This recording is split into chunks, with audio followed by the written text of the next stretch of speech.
ดีพี่น้องนะคะมาเด้อมากินขนมจีนใส่แกงหน่อไม้นะคะกินขนมจีนใส่แกงหน่อไม้ทุกคนค่ะเคยกินบ่จ้ามาเด้อจ้ากินน้ำกันแซ่บอยู่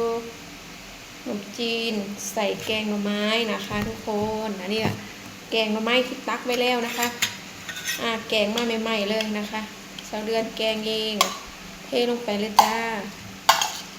ขนมจีนซาวแกงหน่อไม้พี่น้องจ้ะแซ่บๆนะคะแต่ยังน้อยแม่เพิ่นพากินใส่ขนมจีนก็ได้มาสั้นว่าแซ่บอยู่เด้ใส่กับอันแกงหน่อไม้ไปเลยนะคะ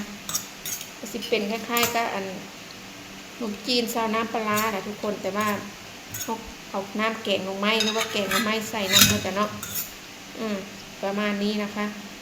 แกงหน่อไม้เสร็จเรียบร้อยแล้วก็เอาขนมจีนลงแซ่บคือเก่า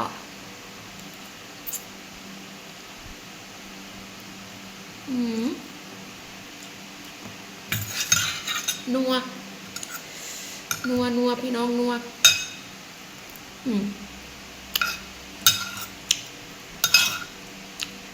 แกงหน่อไม้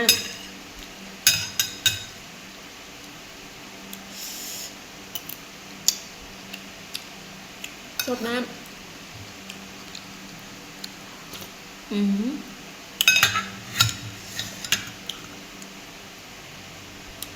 ใส่ซ้อนใส่ส้มก็บ่ค่อยถนัดปานใด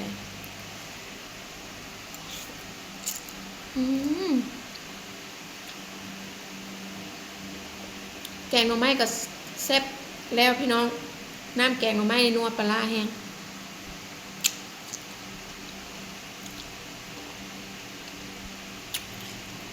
นัวน้ำปลาแซ่บเหมือนเดิม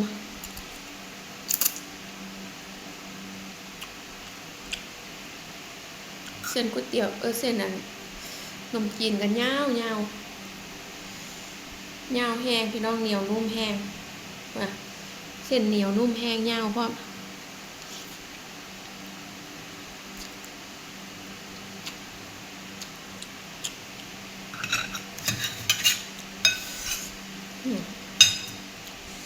แซ่บแกงหน่อไม้จากเผ็ดอยู่จักหน่อยแกงหน่อไม้ก็ได้หน่อไม้ก็อ่อนพี่น้องเลยอ่อนดีแห้ง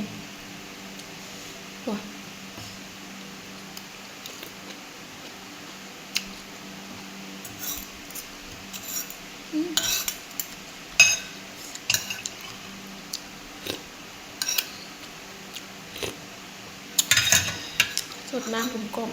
ๆนัวน้ำปลาแดกปลาร้า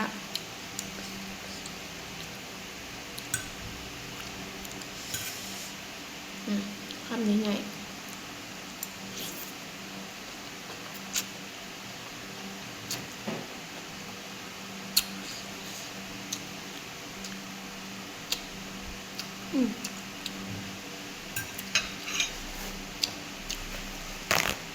เสียงอย่างเนาะกุ๊กกักวันนี้ไปโรงพยาบาลมากับสาวน้อยพาลูกสาวไปเล่นสนามเด็กเล่น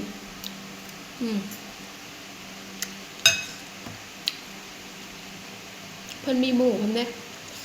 หมู่รุ่นราวข้าวเดียวกันเป็นผู้ชาย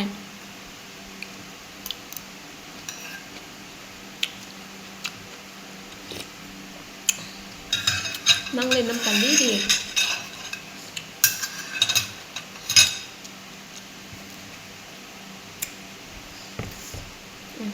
ใส่น้ำจีนก่อนทีนี้ก็จะไปเอาแกงในหม้อแกงมาใส่อีกแกงหน่อไม้ตักใส่อีกนัวแห้งพี่น้องเอ้ย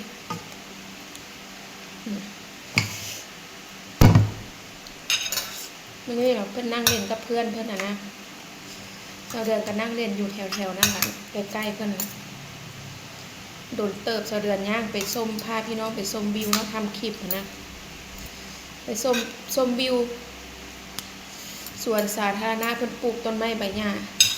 งามเนาะจ้ะเนาะมาที่นี่ไปแล้วไปพาพี่น้องไปเบิ่งต้นไม้ต้นใหญ่ต้นใหญ่จักหน่อยงูแม่พี่น้องพรส่องเข้าไปเป็นงูเขียว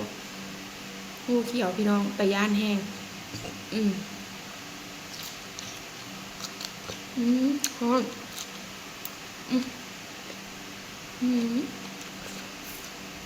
ฮอนแห้ง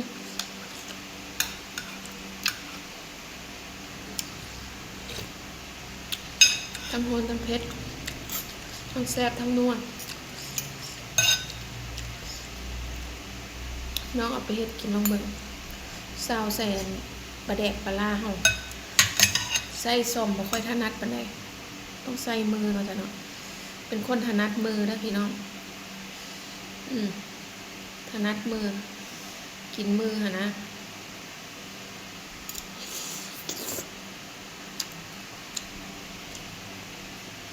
งูตัวบักใหญ่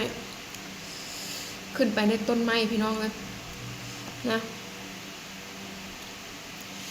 ขึ้นไปในต้นไม้เกี้ยวขึ้นไปในต้นไม้เป็นตะย่านแห้งงูก็ได้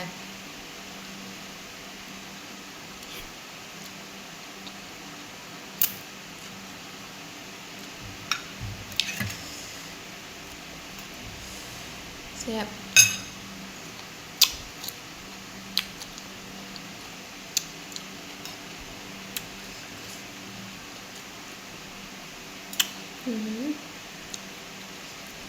แกงไม่ก็นัวแห้ง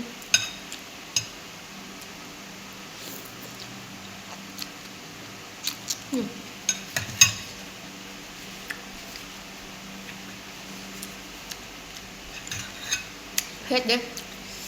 โมเมนต์ว่าบ่เผ็ดอยู่กวนขนมจีนจักบาทก่อนน้องเอ้ยคนน่ะเส้นยาวเด้เหนียวนุ่มดีขนมจีนเพื่อนก็ได้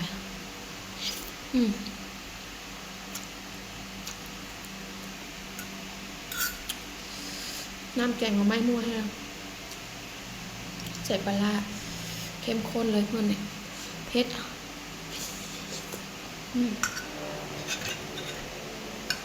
เผ็ดกับแซ่บสดน้ำ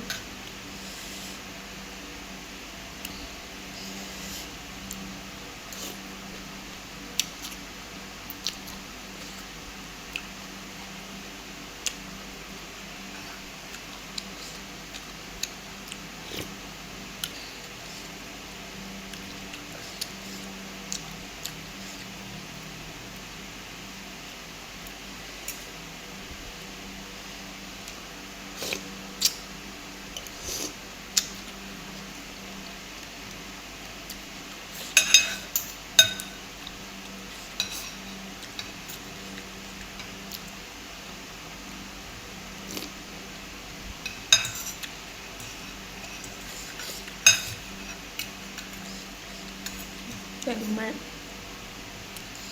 อ่อนดีอยู่พี่น้องเอ้ยนอนอ่อนนอน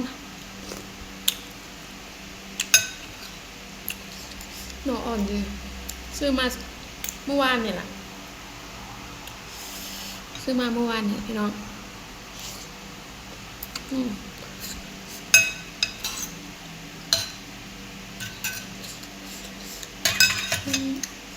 เผ็ด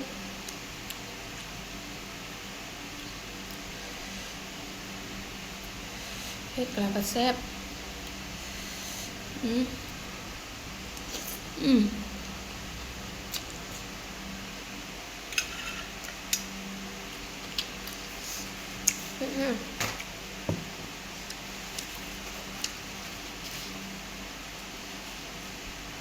เผ็ดครับ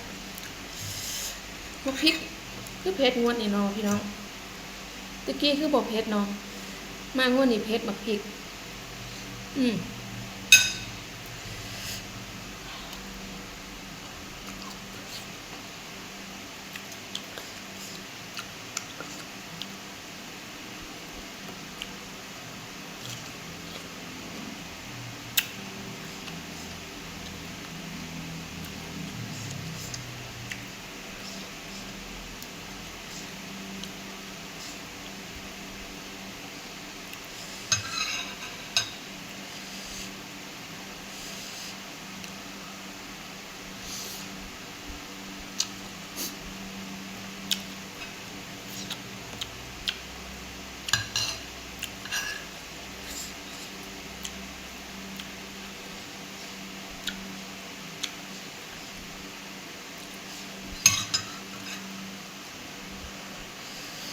ทั้งฮ้อนทั้งเผ็ดแซ่บอืมอืม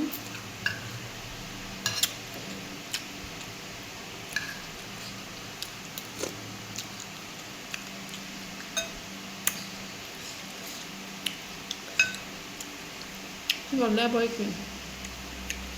เอาน้ำจีนซาวลงแซ่บคือเก่า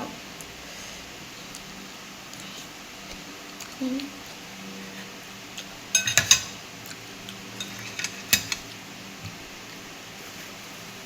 เผ็ดแห้งพี่น้องอืม